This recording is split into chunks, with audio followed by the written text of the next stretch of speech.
बातमी साताऱ्यातून आहे। साताऱ्याच्या जावळी तालुक्यातील सावळी गावामध्ये एमडी ड्रग्ज फॅक्टरीचा पर्दाफाश झालेला आहे। मुंबई क्राईम ब्रांचने ही मोठी कारवाई केली आहे। कारवाईमध्ये 3 कारागिरांसह एका स्थानिकाला पोलिसांकडून अटक करण्यात आली आहे। कोट्यवधींचे एमडी ड्रग्ज असल्याची प्राथमिक माहिती समोर आलेली आहे।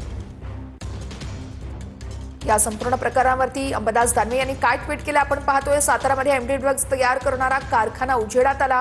गृहमंत्री म्हणून जनतेच्या वतीने फडणवीसांना काही प्रश्न आहेत। साताऱ्यातील कारखान्याचे मुंबई पश्चिम बंगाल कनेक्शन हे सरकारमधील घटकांच्या पिल्लावळीपर्यंत आहे।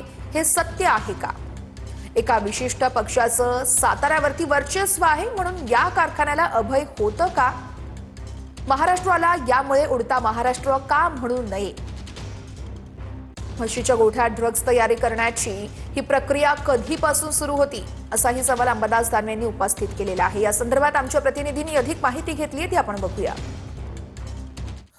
सातारा जिल्ह्यातील जावळी तालुक्यामध्ये जे सावरी गाव आहे, या सावरी गावामध्ये मुंबई पोलीस क्राईम ब्रांच आहे, त्यांनी छापा टाकलेला आहे। यामध्ये त्यांनी 3 कारागिरांसह स्थानिक 1 जण असे एकूण 4 जण ताब्यात घेतलेले आहेत। यामध्ये हा छापा टाकण्यामागचं कारण म्हणजे मोठ्या प्रमाणात कोट्यावधीचं एमडी ड्रग्ज जे आहे ते एका शेडमध्ये तयार होत असल्याची माहिती त्यांना मिळाली होती। आणि त्यानंतर या सावरी गावात सध्या आपण आहे आणि आपण जर पाहिलं तर या ठिकाणी हे जे शेड आहे, या ठिकाणी हे एमडी ड्रग्ज जे होतं हे बनवण्यात येत होतं आणि याचीच माहिती जी होती ती मुंबई क्राईम ब्रांचला मिळाली। आणि यानंतर तात्काळ या ठिकाणी पोलिसांनी येऊन यावर छापा टाकलेला आहे। आतमध्ये जी कारवाई आहे ती आता सुरू आहे आणि 4ही आरोपी सध्या पोलिसांच्या ताब्यात असल्याचे एकूणच पाहायला मिळतंय। कॅमेरामन आमिर शेखसह संतोष नलावडे, ATV9 मराठी, जावली, सातारा। मी गेल्या 4 वर्षापासून इथं राहत नाही। त्यावेळी हा रस्ता नव्हता, जागा कोणालाही मी भाड्यान वगैरे कशीही दिलेली नाही। हा ओमकार तुम्ही म्हणताय, तर या ओमकारनं इथं खडीचं काम घेतलेले प्रकाश शिंदे यांचं, त्यानं मला म्हणलं की बाबा तुमचे चावी दिलीत, तर माझी माणसं इथं झोपतील ना एवढा लांब खाली नेण्यापेक्षा आणण्यापेक्षा, म्हणून त्याला मी चावी त्याची मोबतशी दिली होती। मला हे काय भाडं पट्टा वगैरे असलं काय नाही, किंवा तुझी माणसं असतील तर राहू दे, माणूस काय सदराखाली, बाकी त्याच्या पुढे मला काय माहित नाही तिथं काय घडलं आणि कसं केलं।